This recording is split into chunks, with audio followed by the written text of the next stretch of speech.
Welcome, Raider Nation, to Raiders Game Day, presented by America First Credit Union. You know the players, Marcel, Reece, Eric Allen. I'm your host, Vince Sapienza. Pinch hitting for Erin. She's fine. She just needed a night off tonight.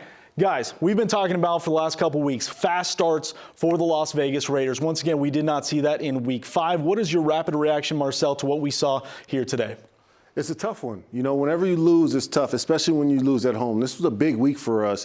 This is 10 years since the great Al Davis has passed on, and we really wanted this win. We didn't get it out, so we have to get things fixed, get it rolling, and figure out who the leaders on this team are so we can get it fixed. Yeah, it really makes you appreciate winning, right? It makes you appreciate the cost it takes, the preparation that goes into the week, and then coming out on game day and making sure all those plans kind of fall in order, how you overcome adversity, all those things are going to be questioned this week. So it's very important for the Silver and Black to get back up at the horse and get a W next week. All right, guys. Well, we have a lot to unpack in the next hour. Let's take a look at what is on tap here on Raiders Game Day. We're going to break down the first half, the second half. We're going to hear from head coach John Gruden, Derek Carr, and company, as well as a look around the AFC West. But first, let's get right into that first half. What we saw, what we liked, what we, more importantly, maybe did not like, EA. And let's kind of kick it off with those first half highlights. Let's go. All right, as we see the torch line, that will never, I think, get old. That is absolutely fantastic. Tommy White doing the honors on this Week 5 edition of the Silver and Black inside Allegiant Stadium. And it was a good start. Yeah, for sure. That first drive, we thought, hey, had some tempo for us. Of course, get Darren Waller involved in the game. So you're thinking right now, you know what? Done an outstanding job so far of this drive, making sure you're getting your pivotal players involved in the game. And it looked like Darren Waller was going to have a big day. That was a catch for 29 yards. He only finished with 8 targets. But, Marcel, this is kind of where things started to unravel, or where it looked to. Josh Jacobs in the end zone, but called back to the holding. Yeah, see, it's tough. Right before that play, it's not shown in highlights, but we took a timeout. Ill-advised timeout. I don't know if we should have taken that timeout. And then right after that timeout, we have the penalty, and then the penalty, and then we're kicking a field goal, and it just really hurts your team in the long run. Yeah, it sure does. And then on these situational plays here, you have some big plays and some big moments where you're excited about what's going on, but there's never any consistency, guys, with this kind of play here. So again, Derek Carr, again, for the second week in a row, showing you inside the pocket when the play breaks down, he can make a play downfield, Ruggs, making his stuff available there for it. But again, not enough consistency on our drives. And here, right here, short yardage. It's been a gap in our game for the last 3 years. We have an O-line and the greatest offensive line coach in this league. I'm not sure where we're missing our mark at, but we have to get it fixed in the short yardage game. And I feel like, guys, this was all about moments, right? There were moments of absolute brilliance, and then there was moments not so much. This was one of the brilliance. Yeah. This looked like it was the start to what maybe was the turn, especially for the defensive side of the ball that seemed to get pushed around in that first half, moving their way and carrying that momentum into the second half. Here's a look at the first half, and you guys said it. Can't have this. Can't have this. Consistency, not there. Offensively, you have to find the guy in that locker room, in that huddle, to be able to get the guys, rally them, galvanize that group in order to stop the bleeding. Sometimes it only takes one play, EA. It only takes one play. I'm telling you, if you have a big play and everyone comes around, you can change the course. You can get your offense going by just one play. Someone has to step up and make that play and get the ball rolling. So important to understand that the running game is the foundation of this offense, right? Yes. And it takes not just the offensive line, but it takes everyone involved, the communication between the cornerback and the center, the tight end. When you come in and you're a blocking tight end, you have to make sure if you are able to secure that edge, you got to secure that edge. So again, it's a team effort when we're talking about run blocking right now. It's just not the offensive line, it's everyone on the offense. It is everyone, but I am encouraged. Josh Jacobs, I saw him in pregame warm-up, talked to him all week this week. In pregame, if you're standing on the sidelines, you can feel him running again. That ground shakes a little bit, and as a running back and a fullback, you love that feeling. He had energy today. He was explosive today. Josh Jacobs is back. That's exciting for Las Vegas. That's exciting for the entire Raider Nation and for this offense. We are going to be able to set the tone going forward into this season with Josh Jacobs. I was also encouraged by Henry Ruggs III. Made more big catches down the field. We have to get him involved earlier and more often for this offense. And to your guys' point, obviously the running game has been a big focal point for this Raiders offense. That's how they want to create offense, is by getting that ground game going. Obviously tough when you're trailing for as long as the Raiders were in this game as well. Also doesn't help 6 penalties in the first half, slowing that momentum. To your point, one play can make you, but those penalties can also break you as well. Now, we did see the Raiders kind of pick it up a little bit, specifically on the defensive end. So let's check out these second half highlights. And what is Gruden's halftime speech? Because it seems to be working for the most part. These guys get themselves back in the game week in and week out. Guys, as you know, this is something they worked on the last couple of years, of being able to come out at halftime and be able to make some adjustments and then come out and perform a little bit better. So this is very important that they continue just this trend. Just can't fall behind early. Marcel, this was obviously a key play in the game. Derek Carr going for the quarterback sneak, injuring his neck. He did sit out a couple plays. We saw Nathan Peterman come in, help out, keep the offense moving. But how big a deal is this? After that play, it seemed like the offense had a little spark. Yes. It woke everyone up. Oh, we may have lost our guy. Nathan Peterman comes in and does a phenomenal job of keeping the group together, had a few big plays, gets the first down, and continues that drive. That's a sign of a really good offense. The coming of a great team coming together when something bad happens, but also all of a sudden you turn it into a positive because it turns your team up. Got to respond, Marcel, and that's what you're talking about. You're talking about that leadership quality in these players, being able to respond from adversity. But you got to keep that momentum going every week. And it just wasn't there. That we just couldn't keep that momentum going, and that ultimately was the cause of us. Every week, Hunter Renfrow, 1-3, does something great. I was saying it earlier today. If you don't have a Hunter Renfrow jersey, really? I mean, what more has this guy got to do for you? Hunter, I need you to sign my jersey, Hunter. Now here we look at Josh Jacobs, as you mentioned before, getting back to the ground game, getting his confidence up with that touchdown. They got the crowd in it as well. And all of a sudden you start to feel like the momentum was getting on the Raiders side. Things were moving, but this was an absolute backbreaker, Marcel. Oh, just so difficult right here. This is kind of like a sticks defense. You want to make sure you keep everything in front of those sticks. That's the whole thing about this defense. This is situational football. You got to come up. You got to win that battle in situational football so you can get the ball back and hopefully score. I don't know what you guys do in that defensive room, EA, but as an offensive player, if I see a defense like that, I'm licking my chops. There's no way. On the snap of the ball, though, Marcel, I'm taking 2 or 3 steps up, so I'm making sure you don't get that first down. Get in their faces, pressure them. Let's go. Now, as tough as that third down was to swallow, this was almost a bit of a win. It's an 8-point game at this point, under 3 minutes to go. Your offense, again, had moments today. The big plays were there, available, but when it came down to it, they ran out of time, they ran out of yards, and they had a little too much air on this one. Yeah, consistency. That play hurts because it does. In the fourth quarter, under 2 minutes, you can't necessarily afford to have your quarterback and one of your big play receivers not on the same page. This is fourth down. This is the make or break play, and we missed it.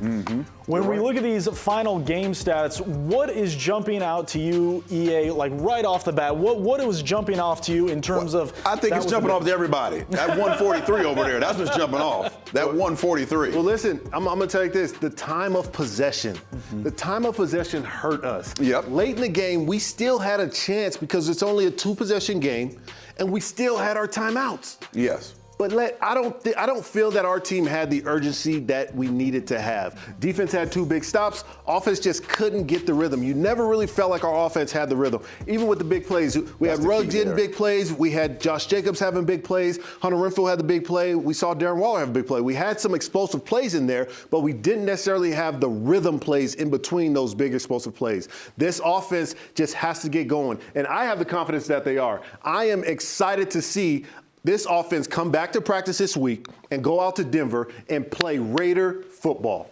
And guys, it's fascinating because we look at that time of possession split, 32 minutes, 28 minutes, about almost even. But when you look at that first half, it was completely in Chicago's favor. John Gruden talked about it after the game. They just did not have the ball enough times. 4 possessions in that first half. 4. Something that we saw in years past, the defense not able to do it. But the difference, I think, this year, and correct me if I'm wrong, we're seeing that switch, especially in the second half. I mean, that is the silver lining moving forward, if anything. I'm excited about this. And EA, you can add on to this, but this team right now is 3-2, which is not in a bad spot.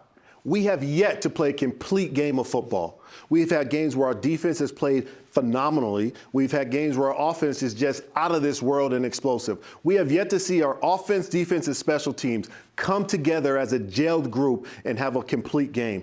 When that happens, this Raider team is going to be scary. Yeah, that's what it's about, really, how you deal with success and how you deal with failure. So we were very successful early in the season. How do we deal with those things? Do we continue those trends as we're preparing for your next opponent, or you just kick your feet back? I'm not sure this football team is going to do that. I think this football team is resilient. They're going to find a way to respond to this adversity right now, and you're right. Once we start to get that ingredients to play a complete football game, guys, watch out. Guys, we heard the good and the bad from the first and second highlights. Coming up, we're going to hear from head coach John Gruden what he liked, or more so, again, what he didn't like in this Week 5 loss to the Chicago Bears. That is all coming up on Raiders Game Day.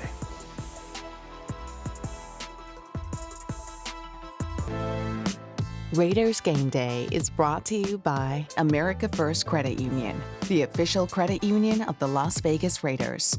Allegiant, the official airline of the Las Vegas Raiders. Low fares, nonstop flights. Book now, only at Allegiant.com. Cox, proud partner of the Las Vegas Raiders. And Coors Light, an official beer of Raider Nation made to chill.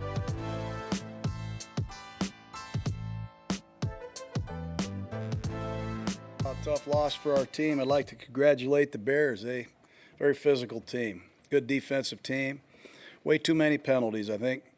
When you have 8 holding penalties and you struggle in a short yardage situation and field position's hard to come by, it's going to be a fist fight. And they won this one today. Congratulations to them. I think Jonathan Hankins is the only guy that didn't finish the game. He got hit in the back. Derek Carr hurt his neck a little bit, but was able to finish. With that said, I'll answer any questions I can. Drop balls, penalties, like you mentioned, maybe a little bit of lack of focus to start that game. So there's a lot that happened this week. Do you think any? No, I can't speak for everybody. We had a touchdown call back. We had 2 holding penalties, and I can't speak for everybody, but they're a good football team on defense, and they're rallying around their young quarterback with a new play caller, and they ran the ball extremely well. But I'm not going down that road.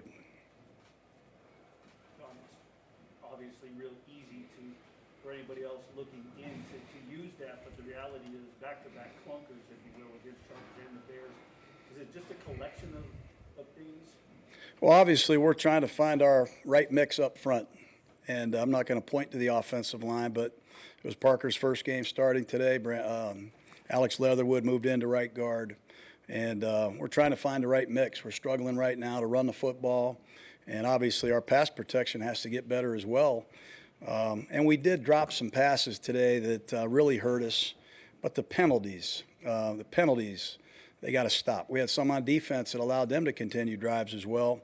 But, it all falls back on me. Welcome back to Raiders Game Day. Eric Allen, Marcel, Reece. Obviously, we just heard from John Gruden following the 20-9 loss to Chicago here in Week 5. And I think the one thing that stuck out to me, Marcel, and I want to ask you about this, is that offensive line. For the last couple of weeks, we've heard how it's a lot of mixing and matching. They're still trying to find their way. It's always nice to have plug-and-play players at your disposal, but when your depth is tested, that's obviously easier said than done. Yeah, listen. 6 months ago, we knew that this was a rebuild process on our offensive line. So we knew we were going to have some growing pains. We have the greatest offensive line coach this league has to offer in Tom Cable. We have one of the greatest offensive mind that this league has ever seen in John Gruden. They will figure it out on the offensive line. But football is the ultimate team sport. So when you have opportunities to make plays, you have to make plays. We had some big drops down the field that were uncharacteristic of our wide receivers, our big play wide receivers. We have times where we're getting penalties at the wrong time. You can't help your young offensive line and mix and match offensive line by having those big mistakes in big time moments. And when you look at one of the other things he mentioned, obviously the penalties, there's never a good penalty, right? But we look at the momentum stoppers, the things that really cause problems. And he mentioned the drops. Not something we normally see from these wide receivers. So, EA, when as a defensive back, and you're seeing these guys dropping passes, they don't normally drop the Wallers, the Brian Edwards. It becomes a real-life snowball effect. Those errors that are made when, the team doesn't force you into those errors. That's a good play right there. That's a good defensive play. That's a good defensive play. Listen, that's a great ball by Derek Carr. We're Raider fans. We want him to catch it, but that's a good defensive play. I don't like the fraternizing there, though. I don't like the fraternizing after the play. Whatever that is. Lil Mac, Discipline to be able to come down with the ball. This is huge right here. This is nothing more than lack of concentration right here, trying to do a little bit too much before you catch the ball. You got to catch it first, right? Before you get to the end zone. Player, that is the hardest catch to make in the game. Now, listen, I'm going to make it. Of course. And I think what made that play even more frustrating is Derek Carr's on the run. He has the first down. It's a 3rd and 2, but he goes for the wide open guy. Which he should, right? Just again, these are things that are building upon each other. You look at a guy like Darren Waller, that's usually a money play. Yeah, these are errors that will magnify when you're not playing well. So when you have your opportunity after a turnover, after a sack, after your defensive stop, and you're not able to convert and stay on the football field, it gets magnified. Then you start looking at the clock. We don't have as much time on the clock because they're a running football team. So every possession, every chance you get is magnified because you haven't been consistent and disciplined enough in the game. Marcel, numbers don't always tell the story. No. But these numbers don't tell a good story. These are weeks 1 through 3 on your left, the last couple on your right. The points are obvious, the yards are obvious. The record obviously speaks for themselves. What do you attribute the biggest difference weeks 1 through 3 and 4 and 5? Listen, there's a lot of variables that go into winning football games. And what everyone has to understand, it is hard to win in the National Football League. It makes those first 3 games so much more, you appreciate those games so much more when you see these last 2 games. It is not easy to win football games. Someone has to stop the bleeding. I am challenging. Derek Carr, stop the bleeding. He's going to stop the bleeding. He's going to be able to step up. Darren Waller, he's going to step up. Josh Jacobs, he's going to step up. We get Jalen Richard back. He's going to step up. These guys are going to step up and make huge plays. Henry Ruggs III is going to step up and make a big play. He's going to continue to make a big play. Absolutely. For it. Yes. And that stall starts defensively on that defensive line. They have to continue to really pressure the pocket, and not only during the game, but Max has done an outstanding job of being a leader in Guakwe. Yes. Also, again, we need to have that effect on this football team on Thursday, Friday, and Saturday leading up to these football games, so then we can come Sunday and be more disciplined and have an impact in this football game next week. Plenty more to unpack from week 5. Raiders game day rolls on, and when we return, these guys are going to break down everything you need to know about what went wrong on the defensive line here today. Stay with us.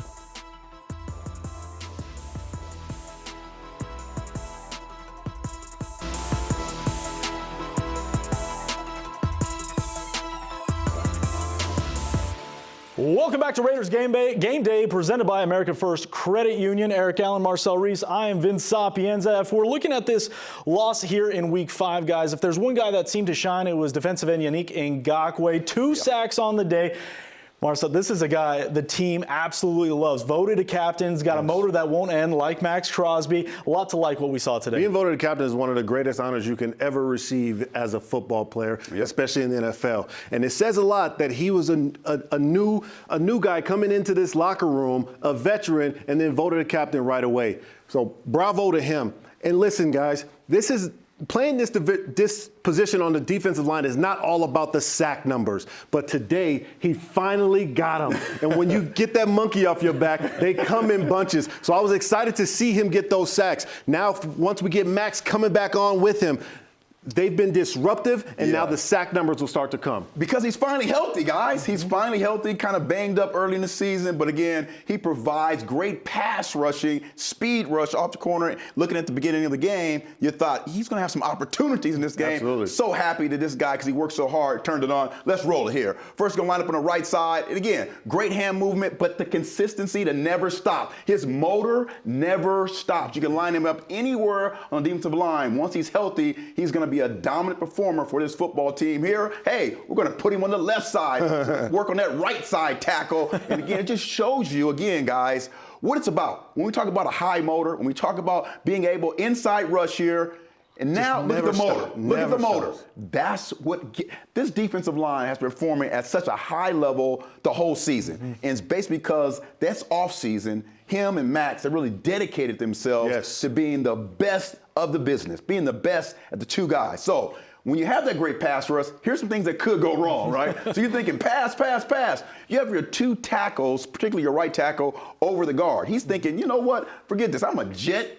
I'm going to get up, one gap, don't care about the run. Let's run it here. Max comes inside because he's trying to make a play, right? Sometimes when you're not disciplined, these are things that can happen to you. But you know what? You go into halftime, your coach says, hey, you listen, we got to be more disciplined. So we're going to put our tackle over the nose so he can't get to the second level. And this is the kind of results you get when that happens. Roll it. Really good adjustment by Gus Bradley. Great job. Takes away the double team. And look at that. Jefferson, Hankins, in the middle, making it happen. You see the excitement. We haven't talked enough about Quentin Jefferson. Right. Now, I finished my last 2 years playing with him. That guy has extreme energy and plays tough at the point of attack. We're talking about waves here when we're talking about defensive line at the start of the year. So here we go again. We're going to cover up that center again so he can't get to the second level. They use a little motion here. But look at this. Hankins takes on two, makes a tackle with his back. With his back. With his back, right? These are the things, guys, that we can look forward to. Being able to go in at halftime, make the adjustment,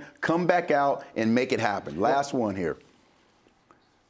And once again, you know what? It's about the effort. It's about understanding your disciplined pass rush. It's not all about getting to the quarterback. We know we love those numbers, right? We love those numbers, Marcel. But it's all about being able to figure out in a situation if you need to stop the run. You know what? Going to halftime, you make the adjustments, and you come out and you show that you made those adjustments. As an offensive player, you see fast guys on the D-line, you see strong guys and big guys on the defensive line. The hardest thing to defend is the guys with the motors. We have Max Crosby with the high motor. Yeah. We have Ngakoue with the high motor. All these guys have high motors. Our defensive line is starting to be cohesive and really play great football, and now they just have to be more consistent and do it every single down.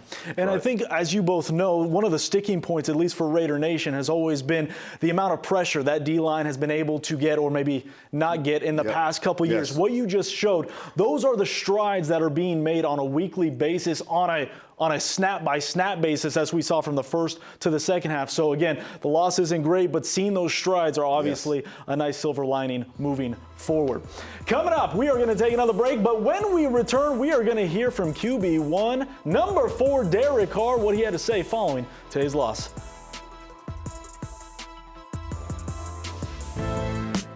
This segment of Raiders Game Day has been brought to you by Coca-Cola, the official soft drink of the Las Vegas Raiders.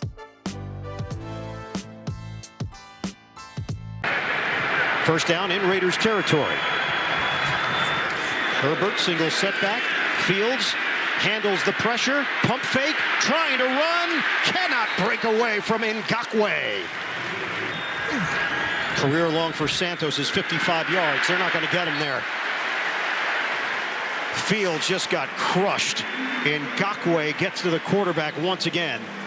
My mom, her favorite tennis player is Yannick Noah. It's a French tennis player. So it's a French name. It means God is gracious. So that's why she picked that name. A name that in 2021 would become one of Raider Nation's most valuable free agent signings and a veteran leader for the silver and black defense. I'm happy to be one of the leaders of this team. That's how I view myself. And I just feel like I was a Raider all along. It just took me a while to get here. A while that was worth the wait. After some back and forth within the league, Yannick has finally found a place that feels like home and is ready to take his no excuses mentality onto the field. Guys will see shortly enough that I'm a work hard guy. I love to practice hard, and when you do those things, it can translate into the game. I can't wait to just go out there and play with him. He's a great player. We have a lot of similar influences in our lives, and it's kind of crazy how things work. So I'm really excited and looking forward to playing with him. He's a stud. I grew up in that borderline PG County, D.C. area. Always went to school in D.C. my whole life. And Ward, I think it's Ward 5 or Ward 4, that's where I went to high school, Friendship Collegiate Academy, super rough area, impoverished. Taught me to have a lot of character and to be super appreciative of everything. You know, seeing my mom work Monday through Sunday and being a single mom, it just instilled a lot of character and that work ethic and that chip on my shoulder. You know, I never had anything, a silver spoon or anything like that, so I had to work for everything I had. A work ethic that jump-started his NFL career, garnering attention from all around the league, leading him to the opportunity for a fresh start to play in Las Vegas. What a guy, you know, and I sit there, I'm like, he's 26 years old, you know, like, oh my goodness, you know, there's certain guys in football where when they step on the field and they do something like that, that's a different level, you know, and he definitely has that about him. Yannick is working, you know, he's a beast. You know, I've been watching his film since he was at Maryland, and set the sack record to Maryland. The guy's technique's out of this world. He's explosive, and you know, I can't wait to be his teammate and play with him. You know what? He is a pro now. He's always been a pro. I mean, a meticulous note taker, attention to detail. He's a very, very prideful man. And he's always been that part of it. I think what I'm seeing him do more now is he's helping everybody. He's helping younger players. You know, it's very important for us to be a strong unit. Well, he leads our team in effort. He does. You talk about a guy that's here in the off season. I think he lived in the facility.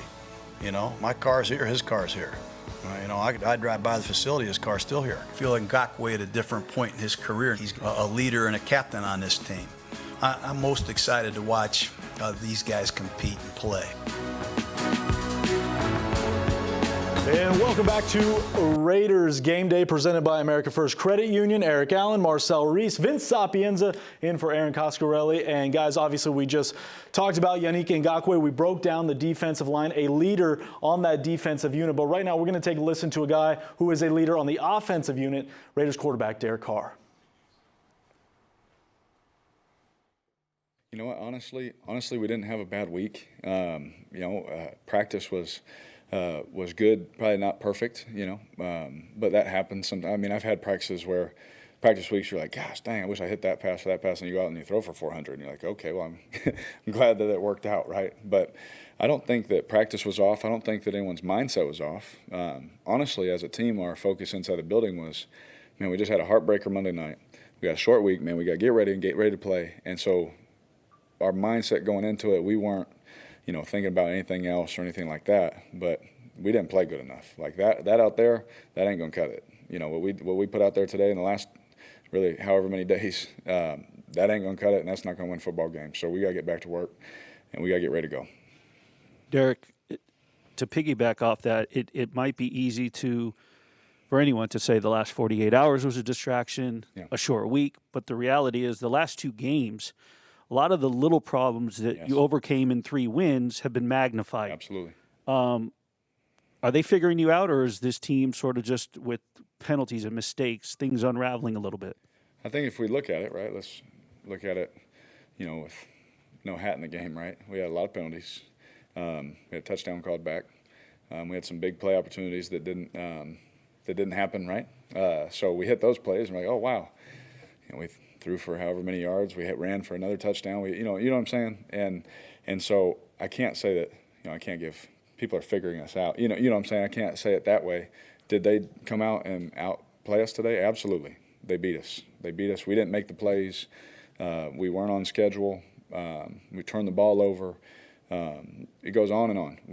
But that's from an execution standpoint. I don't think, and a fundamental standpoint, I don't think that that's from, oh, man, they know what's coming. You know what I mean? I mean, there was times that even on a bootleg, you know, they're screaming stretch, and we ran a bootleg. You know, there's things like that happening. You know what I mean? And so that's where I can't say the guys figured out. But I just don't think we've played good enough. Like, if we just sit back and look at it, we just haven't played at the standard that we expect. Not even close. Raider Nation's not going to be satisfied with a second straight loss, but we should preface it's week 5 of 17. Plenty of time to right the ship. We're not going to sit here and make excuses either. Short week, heartbreaking loss on Monday night to a division rival. How real is that short week syndrome, coming off a loss and getting yourself back in the swing of things? As a Raider, we don't care how short the week is. We could play back-to-back games. It just doesn't matter. What it came down to Derek Carr's point, is we just didn't make enough plays down the stretch to win the game. All the penalties aside, all the drop balls or missed throws or what have you, we just didn't make enough plays down the stretch, because when it came down to it in the fourth quarter in a 2-possession game, we still had a chance to win the game. It's just, it feels a lot better to learn in a win than learn in a loss. And we just have to come together as a team, which we will. You know, John Gruden, Tom Cable, and Gus Bradley and that coaching staff is going to get this team ready to play against Denver. We're going into Denver, an AFC West rivalry game, and we're going to beat up on the Broncos. Got to. Period. About execution. That's the one thing that I continue to hear with Coach Gruden in D.C. is it's about execution. Yep. And that's the only way to come out of this, is being able to prepare well, but you got to execute. You understand the game plan. It's not, even if they know it's coming sometimes, they're still not good enough with the talent we have to be able to stop it. So it all comes down to execution. Marcel, if there is one guy that would play back-to-back games, it's Al Davis. And coming up after the break, we are going to tribute the man, the myth, the legend that is Al Davis. Stay with us as Raiders Game Day rolls on.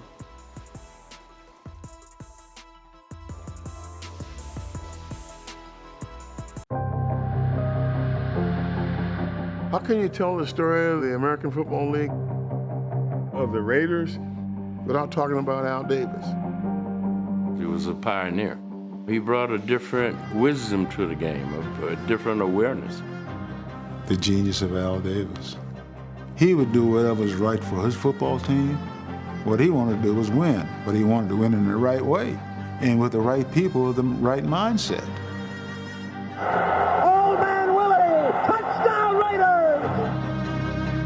The Oakland Raiders were magnificent on that football field today. Super champions. He's a fiery, intelligent guy who knew football inside and out. Al specialized in the vertical game. Style of the Raiders throwing the football down the field. Time to throw. Deep to the end zone to Branch. It is caught by Branch. Touchdown Raiders! Al was one of these guys that says, we want to win. Not only do we want to win, we want to dominate. We want to dominate. Allen gets away for a moment, comes back up the middle of 30, 25, 40, breaks past 2 minutes to 50, down to the 40, picking up a blocker. Oh, Toledo! Touchdown Raiders! 7-4-9. I think today that this organization, this team, this coaching staff dominated so decisively that two things must be said. Not only, in my opinion, are you the greatest rated team of all time, I think you're ranked with the great teams of all time that have ever played any professional sport. In terms of football knowledge, he's here, and everybody else was here. He came in as a coach, became a general partner, became the owner. His legacy is the history of the Raider organization. Al was one of the greatest football minds ever.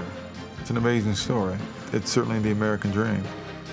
As a famous American said, I had a dream to someday build and maintain the finest organization in the history of sports. An organization that would be the most imitated, the most respected, and the most feared organization in its field.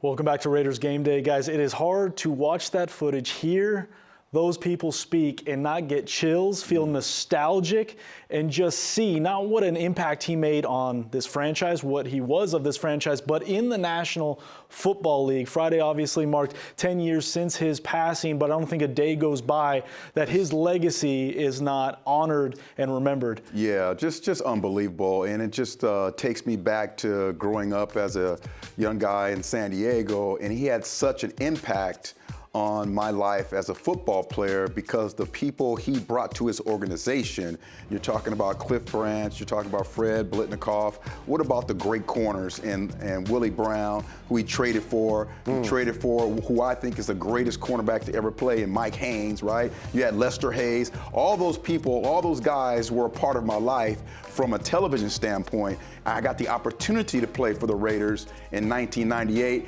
and all those guys came to me and were like, hey, congratulations, you're part of the family now. So again, Al Davis, just a humongous figure in the world of sports, but just impacted me personally with all those great players, and then eventually being able to play for his great organization. Man, it's all week you start getting these questions about Pops and Al Davis. Listen, most of my stories and everything that I remember, well, a lot of it will stay private. But I'll tell you this, Al meant the world to me and countless other people in this world where he just changed their lives. Al meant everything to this National Football League because you can't tell the story of AFL or the NFL without the great Al Davis and the Raiders. His dream, like he said in his Hall of Fame speech, was to build the greatest organizations in sports history, and he did it. EA, you talked about the genius that he was, all the players he brought in. You talk about the foundation that he built. Absolutely. That is Raider Nation. And Raider Nation, their home capital right now, Las Vegas. And look, I mean, the Allegiant Stadium itself seems like a tribute to Al itself. Everywhere you go, you see pictures, you see images, and I think that's the best part because now the next generation that comes in that maybe didn't get to experience will know everything that he brought and made. And Vince, that's what being a Raider is all about, is understanding the legacy and the tradition of what being a Raider is. It's the alumni, it's Al Davis, it's the entire Davis family. Listen, the First Lady of the Raider Nation, Mama Davis, Carol Davis, is still here at every single game at the 50-yard line cheering us on, loving the Raider Nation and the fans. Mark Davis lives and breathes the Raider Nation and loves the Raider Nation. Everything that we do, Las Vegas is the home of the Raiders, the greatest sports organization ever. And it's so interesting, during that ribbon cutting for that first game, seeing the smiles on Mama Davis, as you said, on Mark Davis, because they know how much it would have meant to Al to see it and happen. We know that Al Davis brought fireworks to the football field with his genius. Allegiant Stadium is bringing fireworks to Raider Nation. Look, I can't wait to get Marcel's breakdown on what we saw before this one. Raider, stay with us. This segment of Raiders Game Day has been brought to you by America First Credit Union, the official credit union of the Las Vegas Raiders.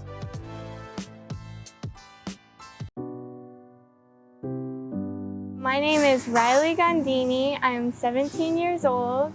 I go to Pinecrest Credence of Nevada, and I play wide receiver. I just like seeing people happy and learning. Both of my parents are adopted PE teachers, so I help with kids who are special needs and stuff like that. They have events called Paralympics, and I help a lot there, and I like helping people.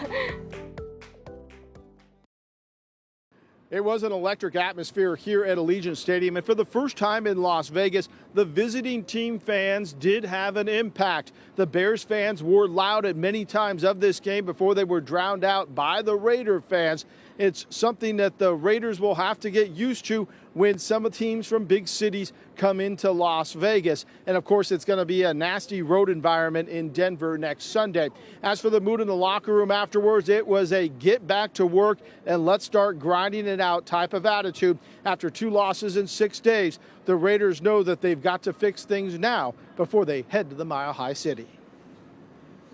Welcome back to Raiders Game Day. Obviously a tough loss, 29 to Chicago here in Week 5, but maybe one of the most exciting moments came pregame and halftime. Roll that footage because we saw a record be broken. Houdini's record was broken today by Chris Angel. Marcel? Everybody keeps talking about record. That's right. What record book is this in? I don't understand what record book is in. Over 100 feet in the air, midfield, getting out of a straitjacket. He said he could do it in 10 seconds, but I turned away, actually. We got to put on a show. I saw the straight jacket. I saw him and I turned away because you know what? I'm kind of squeamish. Okay. And I know he's a phenomenal magician, but It's that was high, all the spinning. I don't know what's going on here. I don't know. Ants in the pants. There's a lot of movement going on in there. But he broke the record. That's what the most important thing is. What book is this record in? He's Marcel, out though. just know that you saw it in person. That's right. Houdini's record was broken. I was freaked out when I was down there. That was high, man. but the entertainment didn't stop there. Ludicrous. Hold it down. Mark Davis had a vision, and it is coming together. It is. He is bringing Super Bowl to Las Vegas week in Every and week. week out. This is Super Bowl level entertainment. Right there. No other building is doing this in the country, especially not a football venue. Right. Las Vegas is being treated every single Sunday. The Raiders are in town at home to great entertainment and an awesome venue. Listen, I'm always on the phone checking who's going to be here to tell people. I'm taking pictures and sending them like, yeah, I'm here. The entertainment and sports capital of the world. That's right. We're going to take another break, and when we come back, we're going to take a look at the AFC West, how they fared. Stay with us.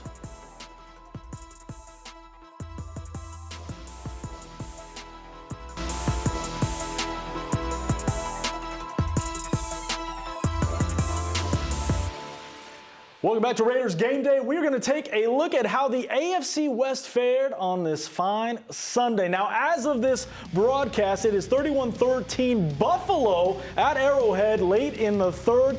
Not surprised. No, Denver dropped one in Pittsburgh, though they had a chance to tie that one late, and then over in LA at SoFi. Wow, that was a shootout. Justin Herbert going off again, 47-42 in that one. Now, we got to talk about Monday night. It's time to pick them, folks. Yeah, let's go. I'm so successful at Monday night. Are you? I can't tell. Going, guys. I can't tell. Aaron is undefeated. Aaron is undefeated. I am her proxy, so I am picking Baltimore. So if I got it wrong, so you're taking all that. You're taking all that 3-0 right because now. I don't want to take her O. So if that's on me, that's on me. Let's go, Ravens. Let's get it done. Are your picks, Aaron, Eric, the studio's Marcel. going with the Colts. The studio, you can't have a clean sweep. Steven, Only time man. Eric Allen wins is when he picks with me. All right, guys, we're going to take one more break here on Raiders Game Day. When we return, we're going to look ahead to next week in Denver, Mile High City, and see how that one shakes out for the Silver and Black. This segment of Raiders Game Day has been brought to you by Twitch Watch. Discover. Join in. Raiders Game Day has been brought to you by Twitch Watch. Discover. Join in. By Credit One Bank, the official credit card of the Raiders. Allegiant, the official airline of the Las Vegas Raiders. Low fares, nonstop flights. Book now, only at Allegiant.com. Modelo, a taste that's pure gold. Brewed for those with a fighting spirit. Well, welcome back, Raider Nation. Before we say goodbye, we're going to take a deep dive into next week. Obviously, 2 losses in a 6-day span, never good. But if there was ever time to get up for your next game, it's against a division rival on the road, backs against the wall, ready to perform. I can't even tell you what Willie Brown will be saying right now with the Broncos coming up in Denver. It don't matter what the record is or where you play them. You beat up on Denver no matter what, so I'm excited to see these boys come out and play. You got to. That's always a crazy place to play. You know, you have to make sure your wind is ready, you're in condition to play it. That area, you still want to have that great wave of defenders up front getting after you. This is going to be an important game for both teams, but the Raiders need to take care of business up in the Mile High. Division rival is always a dogfight, but Vince, here's the thing. When you're coming off of 2 losses and you're coming against division rival, you don't reinvent the wheel. You don't try to get too complicated. Right. You buckle up your chin strap and you play a Raider brand of football. We all saw this Al Davis segment that we had earlier today describing what Raider football looks like. Let's just get back to it. Keep it simple. Keep it Raider. Let's go.